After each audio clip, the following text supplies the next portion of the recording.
मुंबई गोवा राष्ट्रीय महामार्गाचे काम करत असताना संगमेश्वर येथील सोनवी नदीवर उभारण्यात येणारा पूल गेली अनेक वर्षे रखडला आहे। सद्यस्थितीत सुरक्षेचे कोणतेही उपाय न करता या पुलाचं काम अत्यंत मंद गतीने सुरू आहे।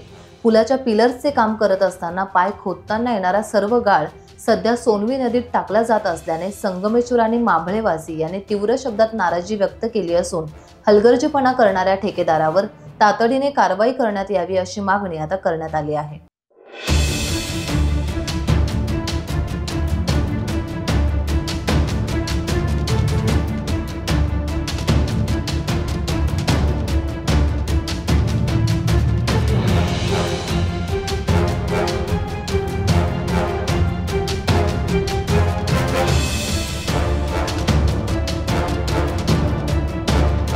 टाइम्स डिजिटलला लाईक करा, शेअर करा, सबस्क्राइब करा आणि बेल आयकॉन दाबायला विसरू नका।